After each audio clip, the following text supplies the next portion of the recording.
The 48 laws of power. Rule 2, अपने दुश्मनों से काम लेना सीखो। एक सवाल, जिंदगी में सबसे बड़ा धोखा किसने दिया तुम्हें? किसी दुश्मन ने या किसी अपने ने? रुको, जवाब मत दो अभी, क्योंकि जो मैं तुम्हें आज बताने वाला हूं वो तुम्हारी पूरी सोच बदल देगा। 48 लॉज ऑफ पावर का दूसरा नियम कहता है, अपने दुश्मनों से डरो मत, उनका इस्तेमाल करो।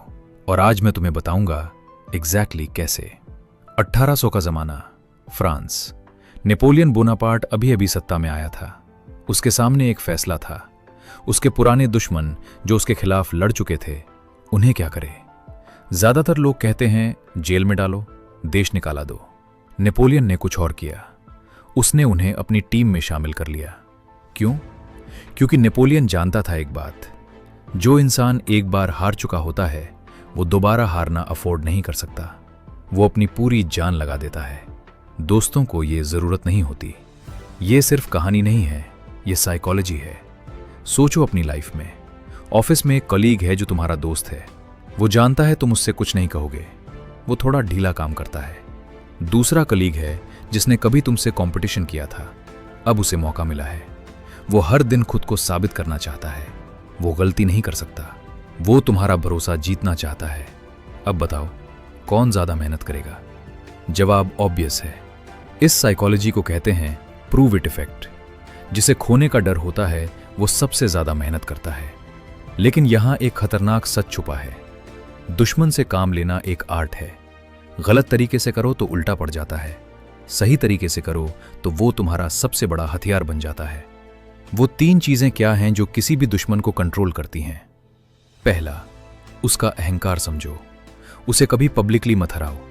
एक बार ह्यूमिलिएट हुआ इंसान जिंदगी भर दुश्मन रहता है।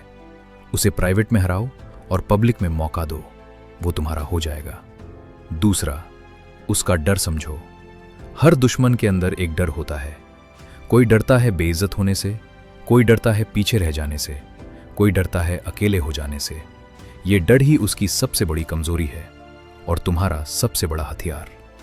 तीसरा, उसकी भूख समझो। खुद को साबित करने की भूख। यही वो चीज है जो उसे तुम्हारे लिए काम करवाएगी, बिना कहे, बिना फोर्स किए। अब इसे अपनी जिंदगी में कैसे लगाओगे? 3 स्टेप्स। पहला स्टेप, अपने दुश्मन को पहचानो, उसकी स्ट्रेंथ्स और वीकनेसेस लिखो। दूसरा स्टेप, उसकी मोटिवेशन समझो। वो क्या चाहता है? इज्जत, पैसे, रिकॉग्निशन। तीसरा स्टेप, उसे वो दो जो वो चाहता है, लेकिन एक काम के बदले में। यही है असली पावर प्ले। याद रखो, शतरंज में सबसे खतरनाक खिलाड़ी वो नहीं होता जो अपने सभी मोहरों से प्यार करता है।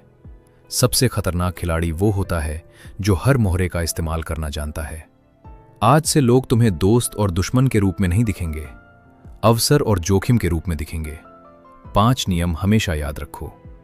पहला, दोस्ती और वफादारी को कभी एक मत समझो। दूसरा, हर दुश्मन को खतरा मत समझो, कई दुश्मन अवसर भी होते हैं। तीसरा, किसी भी इंसान की सबसे बड़ी कमजोरी उसकी भावनाएं होती हैं। चौथा, जो खुद को साबित करना चाहता है वो सबसे ज्यादा मेहनत करता है। 5वां, सत्ता के खेल में स्थायी दोस्त नहीं होते, स्थायी दुश्मन भी नहीं होते, सिर्फ स्थायी हित होते हैं। और अब एक आखिरी सवाल, अगर कल तुम्हारा सबसे बड़ा दुश्मन तुम्हारी सबसे बड़ी जीत का कारण बन जाए, तो क्या तुम अभी भी उसे सिर्फ दुश्मन कहोगे? कमेंट में लिखो सिर्फ एक वर्ड, प्लेयर। क्योंकि जो लोग प्लेयर लिखते हैं वो समझ चुके हैं कि जिंदगी में मोहरे नहीं बनना है, खिलाड़ी बनना है। और अगला नियम और भी खतरनाक है। वो बताएगा कि लोग तुम्हारी किसी भी योजना को शुरू होने से पहले ही कैसे तबाह कर देते हैं। और उससे बचने का सिर्फ एक तरीका है, बेल आइकन दबाओ, सब्सक्राइब करो, ताकि अगला नियम तुमसे मिस ना हो।